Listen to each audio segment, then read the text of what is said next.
Hello, our dear viewers. We welcome you to the maiden edition of our discussion program titled Clearview Hangout, where we analyze and discuss trendy issues from within and around the country. I am your host for today, and my name is Gloria Atta. Well, I will not be the only one talking and analyzing these issues on the program today. I have two beautiful young ladies with me on the program. By my left, do the introduction. Hello, viewers. My name is Imefon Okon.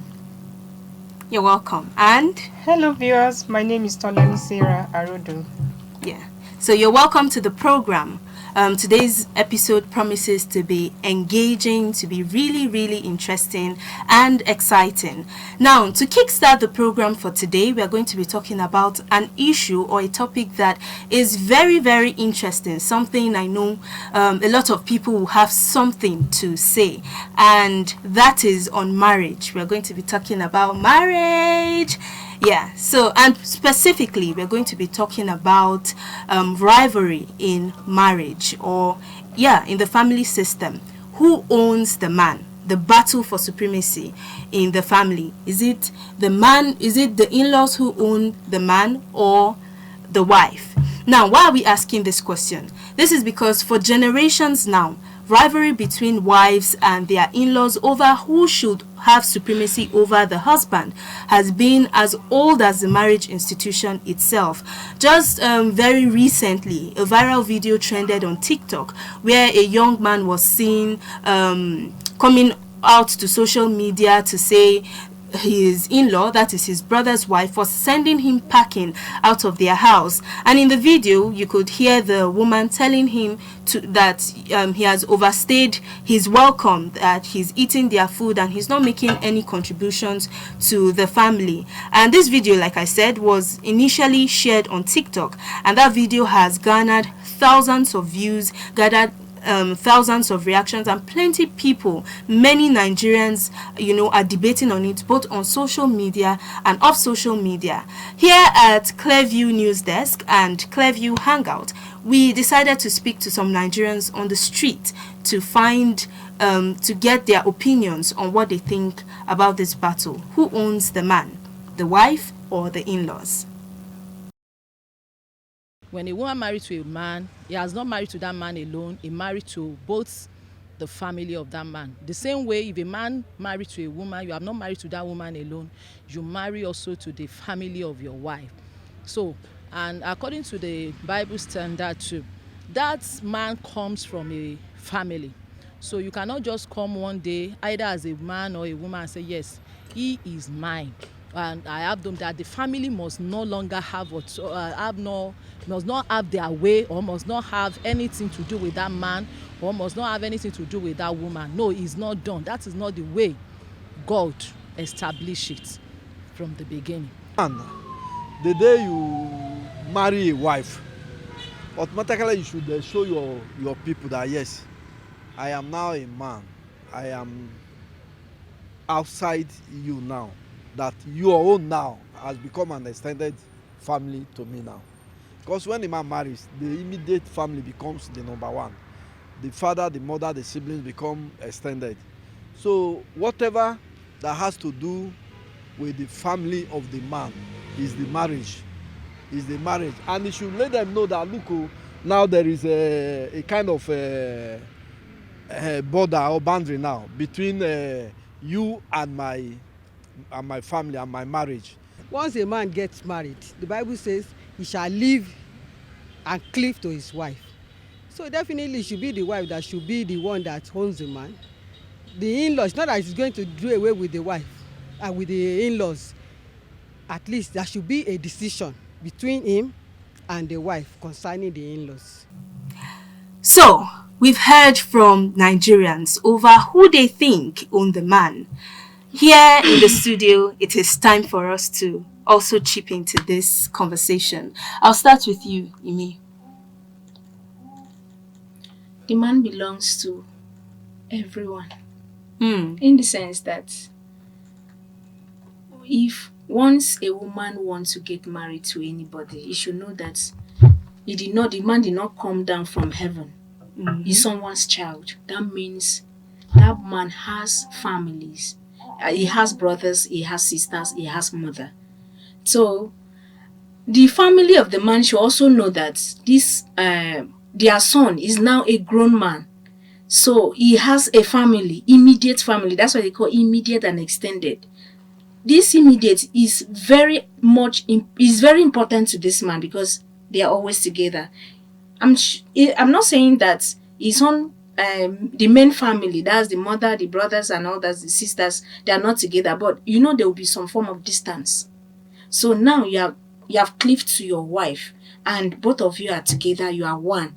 So nobody owns the man. Everybody is important in the relationship. What is important is for the man and the wife and the family to just come to that should just come to that point of view that love is one of the things that can bind them together. So for peace to reign in the family, the man need to sit the family down and tell them, now I'm married. Things cannot be the same. And I don't know whether this woman will want to accommodate people 100% and all that. So the woman should also know that this man belongs to somebody, and the honor of the people that this man grew up with can come to this family anytime to check on their son. So everybody should just know that they are not alone. Even though both of you have left your own parent and cleaved together, you should know that there are other attachments. The woman's side, people can come. The man's side, people can also come. But people should not come into the family without the consent of each other. If my people are coming, my husband should know that my people are coming. If my husband people are coming, I should know that my husband people are coming. So by so doing, there will be peace. We will now prepare ahead to accommodate these people. So if somebody can just barge into the house and say it's my brother's house, it's my sister's house, that is where there will be problem. So, like, if I must just tell you the truth, nobody really owns the man. The man belongs to the family and it also belongs to the wife. But it's just that he's very attached to the wife for now. And life cannot be the same. Okay, so Sarah, let's hear from you. I think from what Miss Ime said, she has a lot of points there. The husband just needs to balance it up, both his family and the wife. The wife also needs to understand that she's married to a person that is coming from me. He has a background, he has a family before, so she try to adjust to the both side. Like she will have her own opinion. She wants to rule the house, she wants to be the wife, she wants them to know that yes, she's the wife, but she just have to be calm and welcome the family and make the husband realize that it's not all the time that your family has to be I have to welcome your family to the house, or I have to be nice to your family. It's something that they both just need to, the husband needs to balance it up, to love to accept the wife opinion and also accept the family opinion. And also the husband need to accept the wife opinion more than that of his family, because he's now married. The wife he spent lots of time with the wife. The wife is just like his partner, so he needs to listen to the wife more than his family. But this is Africa and this is Nigeria, to be precise, where we have families where or we have family settings where there are some family members that everybody had to make a sacrifice for that one person to become who he is today.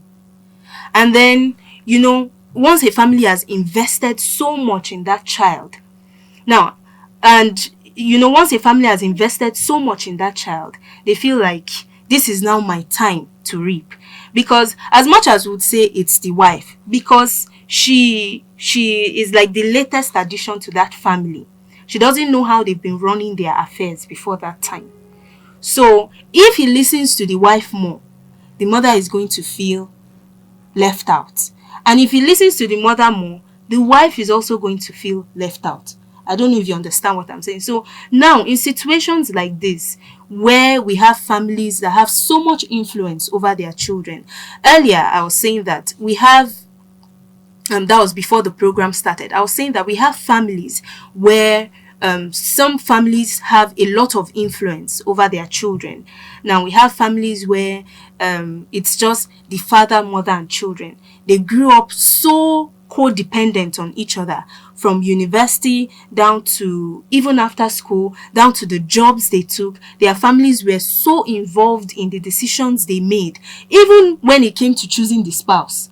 Some people did not marry their wives without the consent of their parents, especially their mothers, and vice versa. So you have somebody who had, the most of his life being influenced by the family. And then on the other hand, we have some people who come from homes where they started experiencing independence at a very young age, where we have people who at the age of 15, 16, they've already started making key decisions for their lives. Now imagine these two opposite people. They now come together in holy matrimony. How do you now strike this balance? Because you've talked about balance. So imagine you are the woman, you are from a place where, now using these two examples, relate it to yourself, and then how do you think that couple can, or that family can, try to create this balance we are talking about? I think the whole thing should start from relationship. If I meet a man, or anybody can meet a man, you have marriageable age, and you are ready to marry a man. If a man approach you, I don't see anything wrong with you being open to that man. The man too should also be open. I think one of the reasons why we have issues is because when we meet, we are so much, I think we pay so much attention to romance than important thing that we're supposed to discuss in a relationship. Now, if the man comes, already there are men that their mothers, I'm sure their mothers told them that as you are getting married to this lady, I need 2, 3, 4 children from them. Their mothers have decided. And these boys are working anytime they're going, anywhere they're going to, wherever they meet, they must tell this person. This is what they may not say. My mother said they use indirect way to ask you, lady, how do you see this? Can you stay with my mother? Or can you allow my mother to come into our home when we get married? How many children do you want? They will use indirect way to ask. As that man is asking, your response will determine whether it will stay in your life. So I feel for people to have peace, joy and happiness and that attachment in the family, there is need for people to discuss important issue when they are dating. Let's spend more time talking. Let's map out strategy. How do you want this marriage to go? When we enter, how do we run it? It's beyond wedding preparation. People spend so much time preparing. Which clothes will I wear? My friends will just have to know that we are not just people borrow. But there are issues to discuss. We don't talk about it. So when we now enter into marriage, the reality will now show. The man will now say, why didn't you tell me this part of your life? The man say, the woman will say, my husband, I didn't know you also have this part of your life. So issue will now come in. And before you know, the man will take issue in the family back to the mother or any of the family. While the woman is taking her own back to her own family. Now, instead of the mother, the parents of these two people to come together and see how they can unite and advise their children, they will take side. I am coming here to attack you. Why are you treating my daughter like that? My daughter did not grow up like that. Why you don't have right to treat this one is gone? You talk to my son like that? I actually warned him not to marry you. So that is where issues always come in. And the most important thing, we don't invite God into our home. We always leave God out. People don't seek the face of God when they want to get married. So some people, even when they were signed from their spiritual fathers that this place is no go area, don't marry this lady, don't marry this, they will say that's what I want. I think that is where the issue is, from relationship. If you don't map out strategies on how you want to run your home, when you're dating, it may be too late. That's the way I look at it. Now, there are certain instances where you people have mapped out strategies. You've said nobody will stay with us, this. You have a blueprint that you want to work by. But then life happens. Things that you don't plan for happen. And then because of those things, you have to bend some of those those principles or those rules you set for your families. Now, I'll give an example. I know of a couple that, had decided that after marriage, they were not going to have anybody live with them. They wanted to focus, spend the next few years trying to build their homes and, all whatnot. But then, unfortunately, an accident happened. The man was bedridden and the woman was pregnant. So, as a pregnant woman, there was no way that she'd be able to take care of that man alone. So the family now saw the need to bring, and of course, I always like to bring in the Nigerian factor.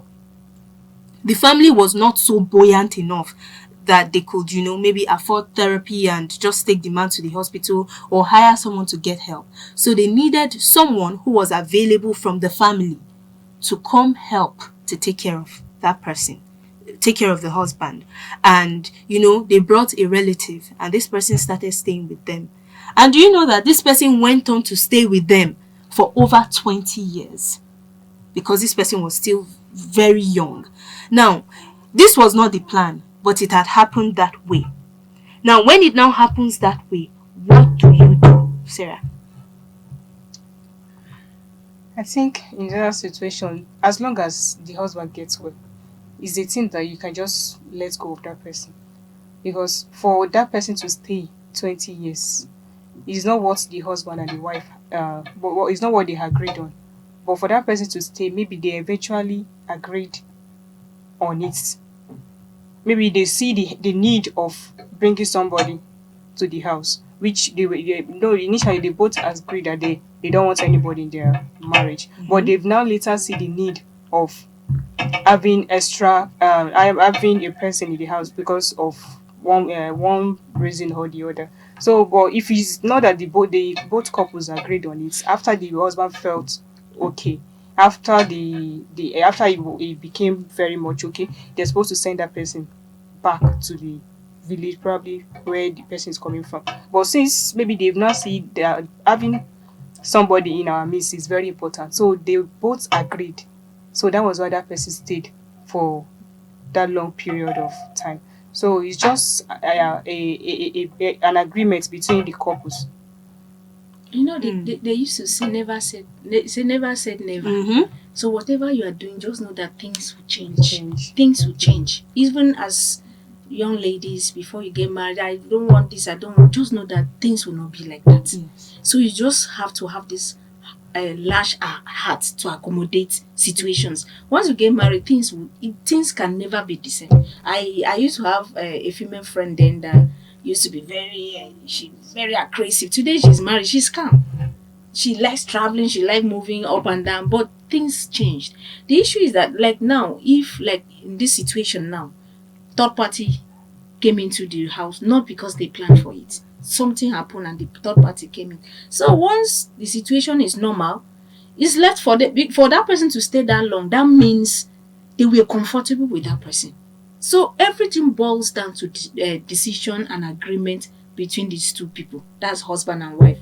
So if you find the person useful to you and you feel the person can continue, since you are comfortable with the person, to me, I don't see any reason sending the person away. But the only thing that you need to settle that person, because the person cannot live with you forever. No matter what, the person must leave to also start his own family. Now, still talking about how life happens, there are also situations whereby I know of a couple, or I heard the story of this couple too now. The plan was, the husband got married, husband and wife, they were both living in the city, working, and then something happened, and the mother-in-law got sick. And then someone had to take care of her. Probably they felt they did not have enough resources to bring the woman over. I don't know. There was now a decision in the family. And they said Mr. A's wife should travel down to the village and take care of their mother. Take care of the mother-in-law. Now, Mr. A's wife was now subjected to leave her job. Leave everything she knew. Because, of course, the Bible has already said you leave your father and mother and you cleave. So even you to the wife, you are cleaving to your husband. So she left them and then she traveled to their hometown. And that's where she is now. at some point she had to move her children down too, and all of them are staying in the village, taking care of that woman.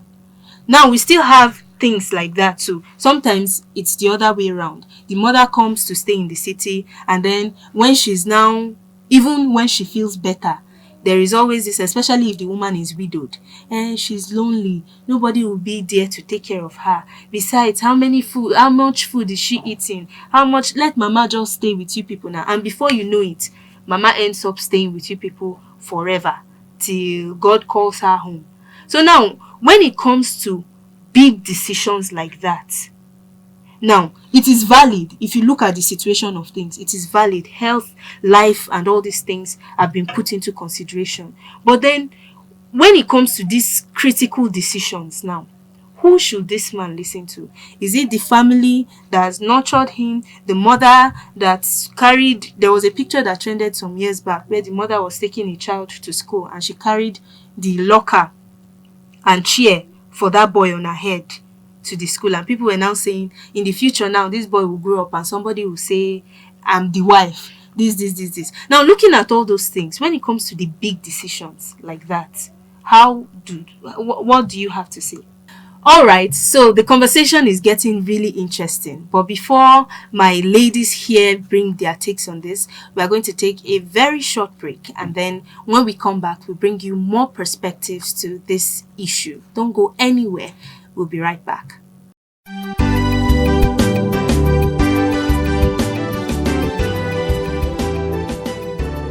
No one, after lighting a lamp, puts it under a bushel. This is therefore a call to individuals, organizations, embassies, political office holders, and more to inform the world about their activities and achievements through documentaries. Here at Clearview, we parade the masters in the business of producing world-class documentaries. Show your stuff to the world by first contacting us through telephone number 0704 244 1177 or email us at clearviewnewsroom@gmail.com. Watch Clearview News at 7 p.m. daily, Monday to Friday on MITV, channel 255, DSTV, and on our YouTube and Facebook pages.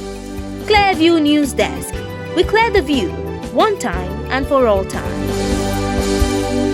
Welcome back from that break. This is still Clearview Hangout, where we analyze and discuss critical issues from within and around the country. And we've been talking about the battle of supremacy in the family. Who owns the man? The wife or the in-laws? And the last thing we're talking about before the break, we're talking about in situations where unexpected eventualities happen. What should the couple do? Now, who should make those critical decisions? Like you said something before we went on that break, that sometimes maybe the mother-in-law, that's like, let's say my mother-in-law is not feeling too well, and he comes to live with me, and maybe when he gets well, they say mama is weak, cannot go, but she'll leave. I don't see there's no big deal if there's peace. If we are living peacefully and there's that relationship, my mother-in-law sees me the way he sees his son, and we live peacefully, I don't see there's no point sending her back home. She's weak, and at that point, when people are elderly, there are sometimes when you send them back to the village, they get so lonely that they may not live long. But when they live around people that they see, they chat with and all that, you see that they can live a little bit longer. But me, the only thing I want when mother-in-law comes into the picture is just peace. If we understand each other and there is no problem, the way you treat your son, the way you accept your son, and you also accept me as your own, I don't have issue. I don't have issue. Temperaments differ. People differ. The way people reason differs. The only issue, if she doesn't see you that way, yes, the only issue is this: if she comes in and she want to take decision, she want to be the one to take decision in the house, like we want to do certain things small time. I've seen we watch movies where mother-in-law will drag their sons aside, they will be having a closed door meeting. this your wife, this thing that I'm saying about her, this thing I'm saying, I don't think it's okay if you continue like this. I don't think. Once mother-in-law start doing that, and men, I stand to be corrected. Sometimes they behave like children. They always want to listen to their mother. Of course, it's their mother. They must listen to their mother. And I don't see anything wrong. Once they listen to their mother and they take side and things are not going the right way, I think that's where there will be problem. But if mama is just living in the house and we are living peacefully, the way I will live with my mother, that I don't get tired of my mother, it should be like that when I'm with my mother-in-law. I should when my mother is around me, my mother-in-law is around me, I should expect that she's my mother-in-law. The way my mother used to get angry with me, she will scold me, I will forgive my mother, I will cry and all that, will settle. That's what I should expect from her. It's not that because she's my mother-in-law, she should just say, calm down, me, since it's my house, I should treat her anyhow. No. She has a say. Yeah, another interesting part we need to talk about. Our time is already running out, but we need to just talk about this part, is sibling rivalry and sibling entitlement.